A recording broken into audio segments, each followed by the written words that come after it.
Assalamualaikum warahmatullahi wabarakatuh. Alhamdulillahilladzi an'ama alaina bi ni'matil iman wal islam. Asyhadu an la ilaha illallah wahdahu la syarikalah wa asyhadu anna Muhammadan abduhu wa rasuluh. Allahumma shalli wa sallim ala sayyidina wa maulana Muhammad. La haula wa la quwwata illa billahil aliyil azim. Amma ba'd. Saudara-saudara kaum muslimin wal muslimah, para pemirsa dan pendengar dimanapun berada, wabil khusus kepada keluarga besar SMK Negeri 1 Pringapus yang dimuliakan Allah. Pada kesempatan yang mulia ini, marilah kita selalu memanjatkan puji syukur kehadirat Allah Subhanahu wa Ta'ala yang telah melimpahkan rahmat, hidayah, serta karunia-Nya kepada kita semua. Sehingga pada hari ini kita dapat berjumpa lagi dalam acara indahnya bulan Ramadan. Mudah-mudahan kita semua selalu diberikan kesehatan, kekuatan iman dan Islam, sehingga dapat menunaikan ibadah bulan puasa di bulan Ramadan di tahun 2025. Salawat serta salam kita haturkan kepada junjungan Nabi Agung Muhammad Sallallahu Alaihi Wasallam yang telah menuntun kita minadz-dzulumati ilan nur, dari zaman kegelapan menuju zaman yang terang benderang seperti sekarang ini. Kaum muslimin wal muslimah, pendengar dimanapun berada, tema pada pertemuan kali ini adalah tentang ketentuan menjadi seorang muslim yang baik. Bagaimana menjadi muslim yang baik? Ini tentunya sangat penting kita ketahui, karena muslim itu adalah orang yang menganut agama Islam.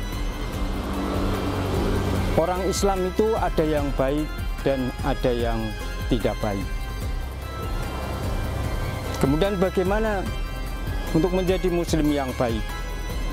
Pada pertemuan kali ini ada 3 konsep yang bisa dijadikan orang Islam untuk menjadi muslim yang baik.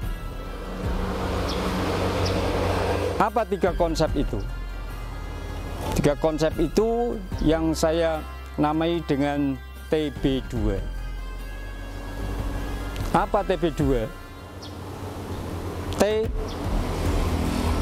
taat beribadah. B, yang pertama, berakhlak mulia. B, yang kedua, beramal soleh. Yang pertama, untuk menjadi muslim yang baik, syaratnya adalah mau taat beribadah. Sebagai seorang muslim, ketika dia mau taat beribadah, baik itu ibadah mahdhah atau ibadah ghair mahdhah, maka dia akan menjadi muslim yang baik. Ibadah mahdhah adalah ibadah yang langsung berhubungan dengan Allah. Contohnya sholat, zakat, puasa, dan haji. Ketika melaksanakan ibadah tersebut, seorang muslim harus mempunyai ketaatan. Artinya apa? Dia melakukan ibadah, mentaati sesuai dengan aturan-aturan yang ada di dalam aturan Islam, yang tertuang di dalam Al-Quran dan hadis.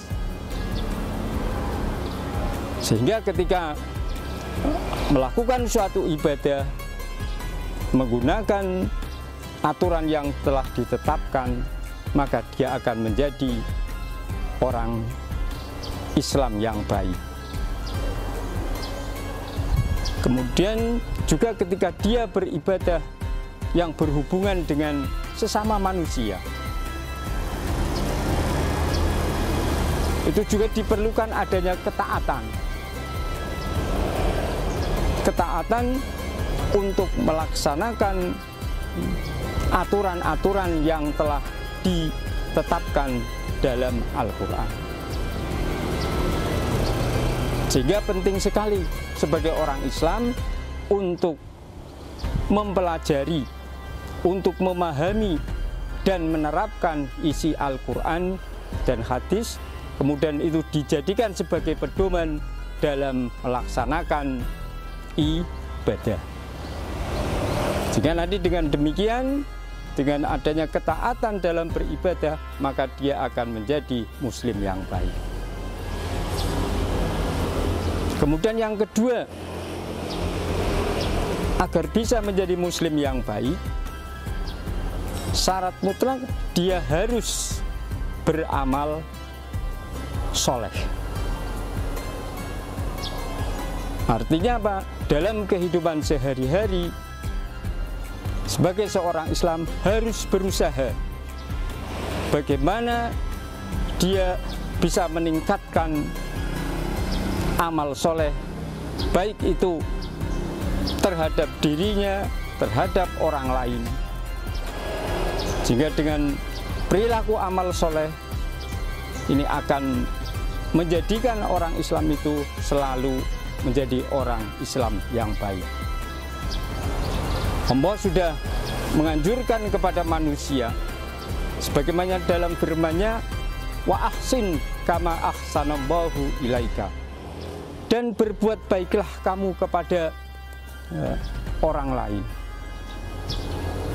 sebagaimana Allah sudah berbuat baik kepada kamu. Kebaikan-kebaikan yang diberikan kepada manusia itu banyak sekali, sehingga kita sebagai makhluk Allah juga harus bisa mengamalkan kebaikan-kebaikan kepada orang lain. Kemudian syarat yang ketiga, ketentuan yang ketiga untuk menjadi muslim yang baik adalah berakhlak mulia.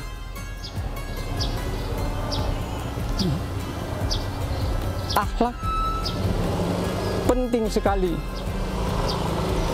yang harus dimiliki oleh manusia, karena rusaknya manusia itu karena tidak memiliki akhlak. Sehingga untuk menjadi muslim yang baik, maka orang Islam itu harus memiliki akhlak yang mulia atau berakhlakul karimah. Pada zaman jahiliyah dulu disebut zaman jahiliyah. Kenapa? Karena kebodohan dalam hal akhlak. Sehingga akhlak manusia waktu itu rusak dan bejat. Sehingga Rasulullah sendiri menyampaikan kepada umatnya bahwa dia diutus oleh Allah hanya untuk menyempurnakan akhlak manusia. Innama bu'istu liutamimma makarimal akhlak. Bahwa aku diutus oleh Allah adalah untuk menyempurnakan akhlak manusia.